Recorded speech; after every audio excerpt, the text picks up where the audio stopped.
Jawaballs!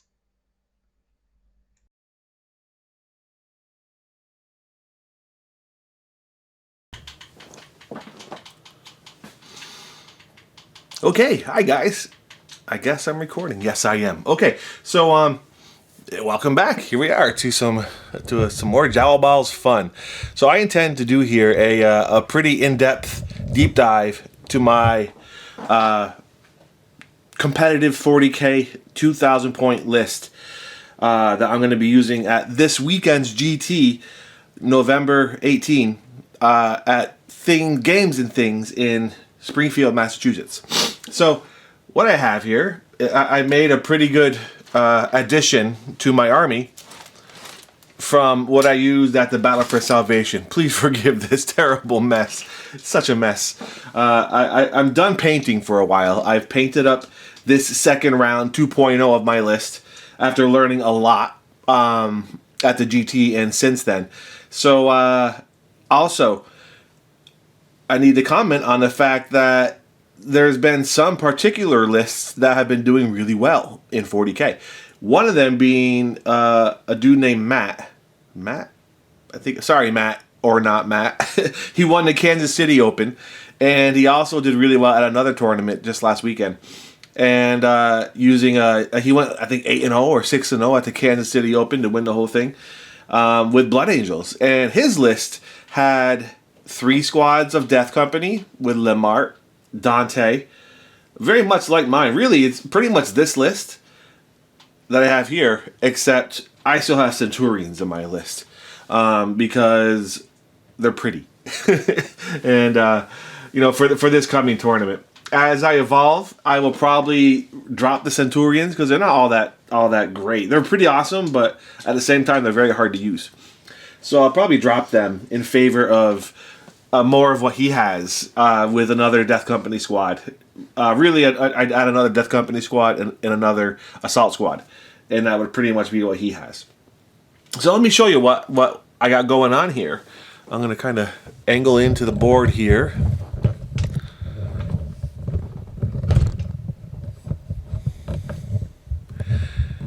Let me see if I can zoom in a little.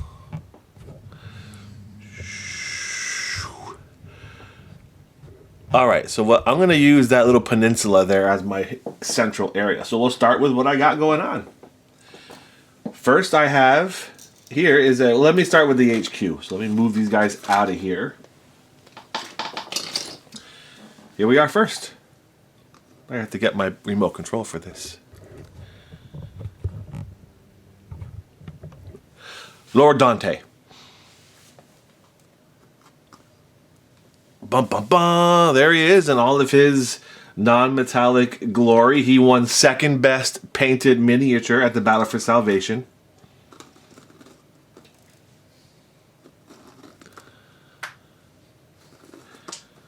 He's my warlord, Lord Dante. You've all seen him. Next, I have my first reinforcement for this list. Here he is. Lemart. Lemarte. Lemarte de Muerto. He is truly devastating in close combat.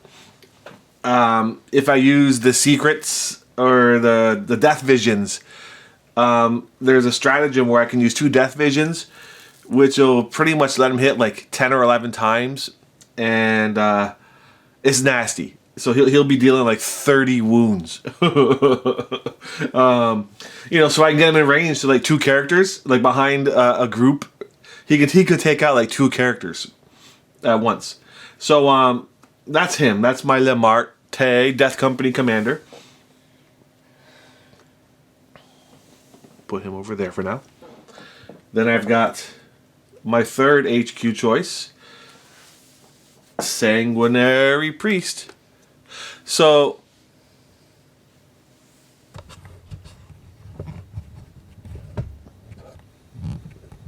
there we go. So I'm playing a patrol and a spearhead. The patrol has 1 troop choice. Well, here's let me talk about priest first, and then I'll get to that. I'll show my troops. So here's my Sanguinary Priest. He won Best Conversion at Battle for Salvation. I used the Lamart model. They're cousins. But, you know, he's got the chain sword and the apothecary bits and pieces. So, he also has Rites of War, which turns all core units near him into objective secured, which is substantial. Let me put him away. So my first detachment is a patrol detachment. There has to be one troop choice in a patrol detachment.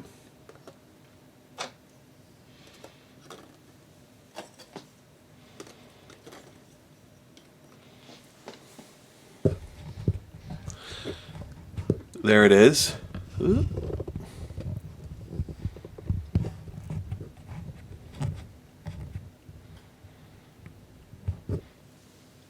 Just in the Cursor Squad.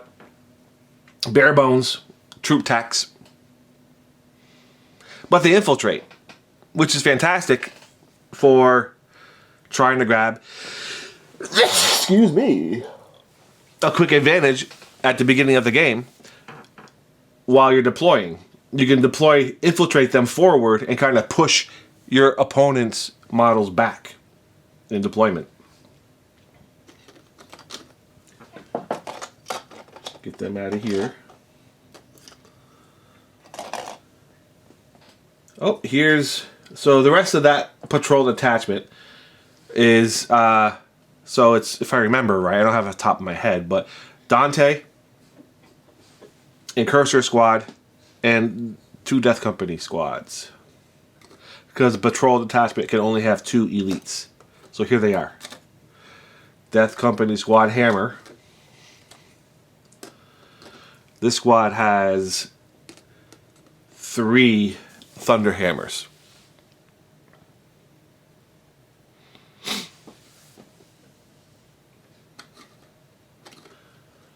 And then there's Death Company Squad Infernus Muertos, who's right here. It's a unit with 5 Infernal Pistols. Yeah, that's nasty. Especially since my Ancient has the banner Wrath of Baal as a relic, which grants 2 additional inches of movement. So they're going to jump 14 inches, which will get them really close to that stuff. So then they can use their Infernal Pistols to just blast things into oblivion.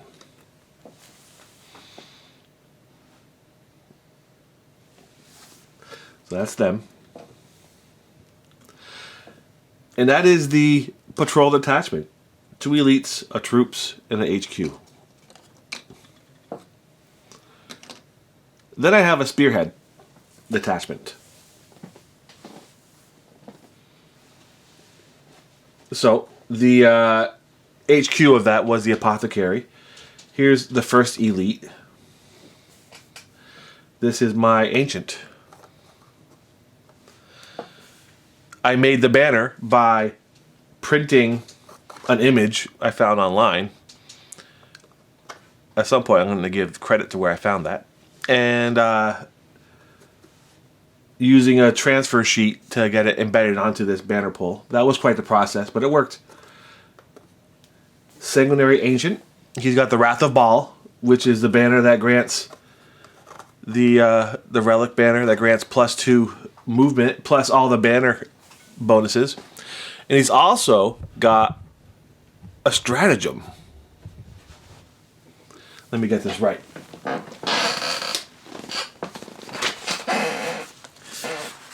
Looking this up on my sheet here.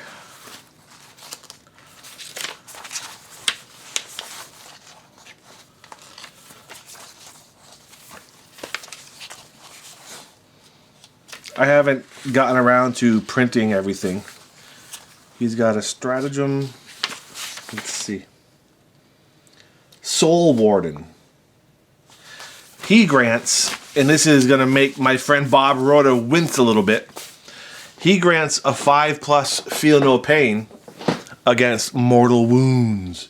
So when I face all those nasty, cheaty lists of super psychers dropping mortal wound smites on me from every possible direction, I'll get a 5+ save against them.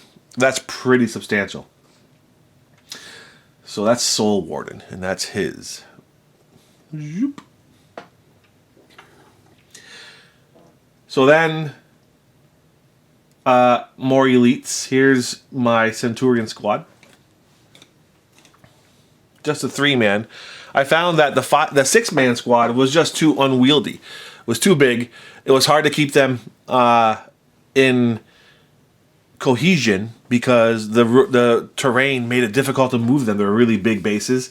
And I found that I rarely got off all of their shots at targets where it was beneficial. So I ended up only ever shooting half of them at any particular unit. So I've just decided to drop it down to half a squad. So they're still awesome.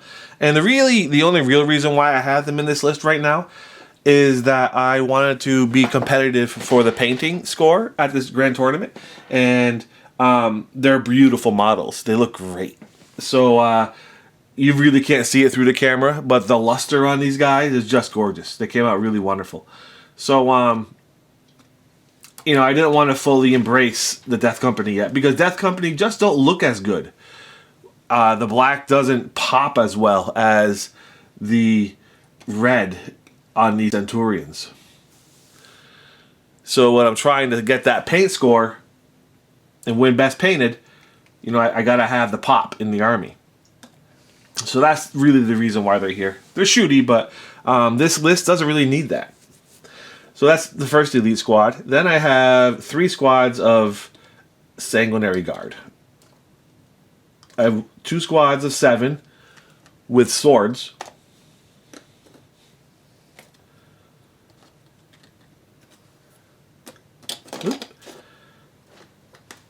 Stand. There's 1 squad of 7.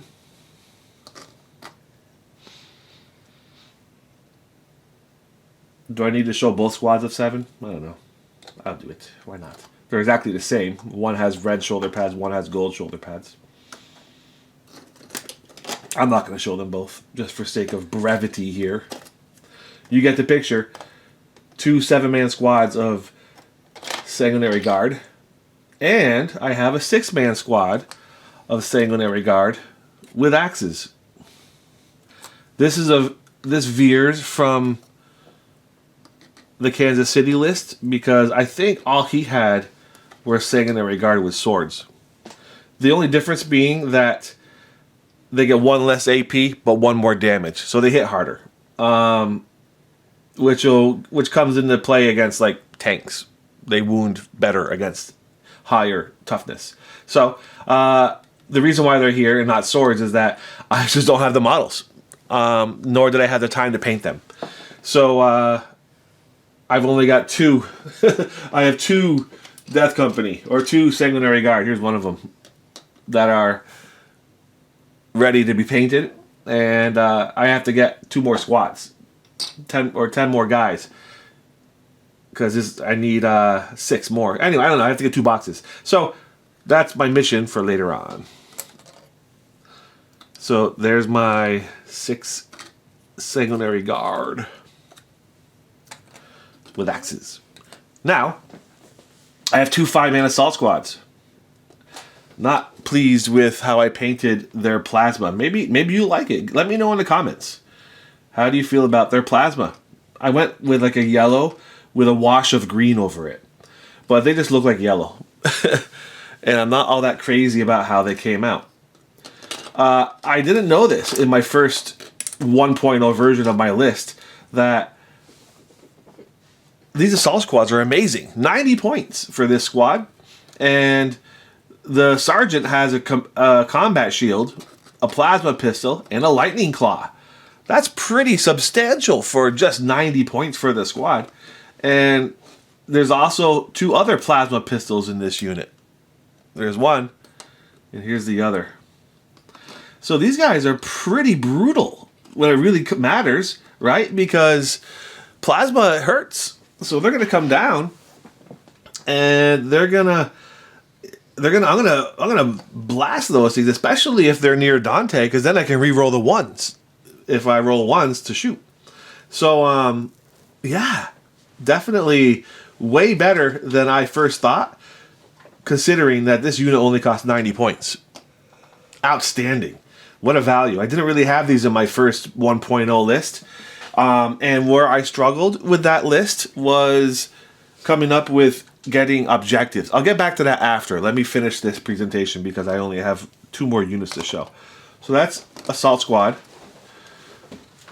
We'll call that Assault Squad Alpha Squad. And here's my other one. Exactly the same. Sergeant with Lightning Claw, Plasma Pistol, and Combat Shield. And 2 Plasma Pistols in the unit.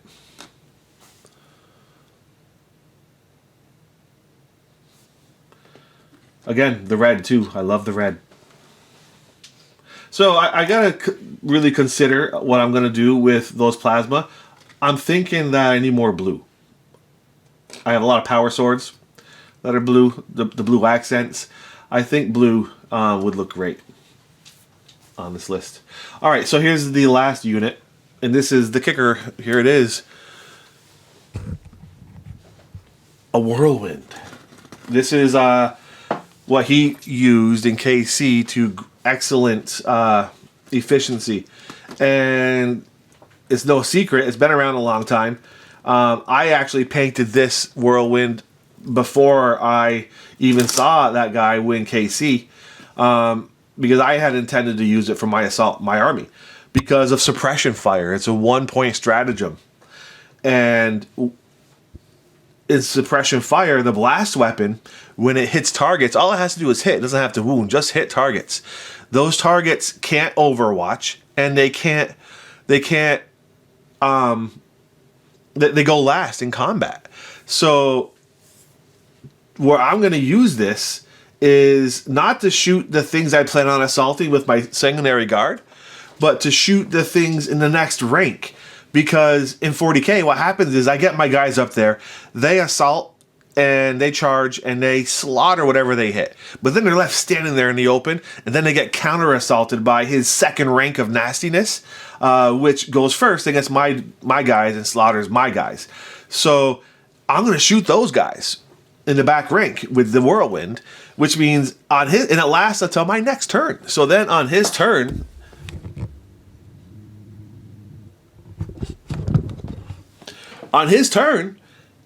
he goes last, even though he's charging. That's going to really, really bother some people. People don't like to have their charge taken away from them. So we'll see how that goes. So again, suppression fire takes away Overwatch, which isn't a big deal. It's an expensive stratagem that only flamers really would use it. But it makes the units that I hit go last. And the Castellan missile launcher that this thing uses, I believe, is 2d6 shots. So I have to confirm how it works exactly. But I think I roll how many shots I'm going to take with the weapon. 2d6. It fires things that are not visible, so I keep it hidden in the back. And I roll how many shots I can take, say 10 shots, and then I can split them up, I think. And so if he's got 3 nasty units in the back that are going to counter-assault me, I can blast them with this, give them each 3 shots. Hopefully at least one of them will hit each of those 3 units. And then all 3 of those units will go last when they charge me, which means he won't charge me, so he'll waste his counter-assault, or he'll charge me, and my guys will go, all my sanguinary guard will go first. Outstanding. And I haven't seen the guy's games. I haven't checked out any of his battle reports. I don't know, but I'm guessing that's what he was doing to go 8-0 at the Kansas City Open. I think he went like 6-1 at the last tournament he played in. So that's kind of how it works. Again, no secret. I'm sure this has been talked about by everybody, Blood Angels Commander. Lots of guys on YouTube have talked about this stratagem and the usefulness of this thing. But I didn't see any Whirlwinds at Battle for Salvation. And hopefully I'll be the only one with a Whirlwind at the Games and Things Grand Tournament this weekend. And hopefully it'll really help my list. I've definitely learned a lot since playing in that GT.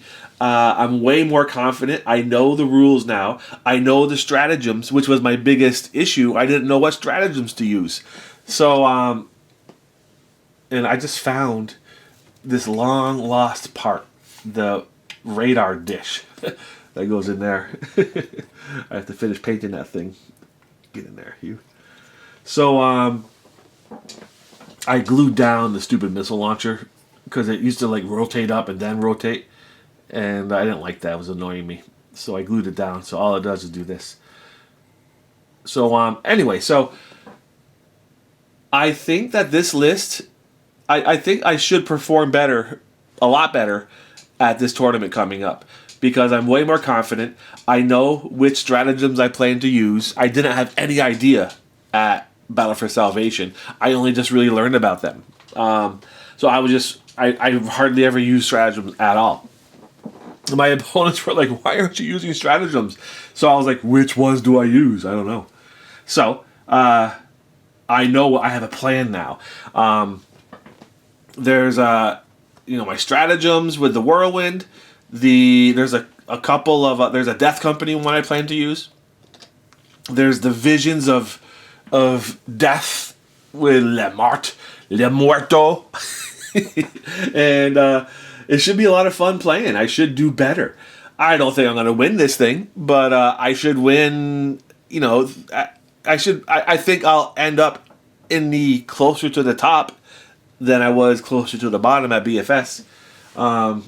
It should do pretty well. I think that the addition of the Sanguinary Ancient is a huge bonus to my list. Rights of War, and I'm talking about the areas where I struggled last time at Battle for Salvation.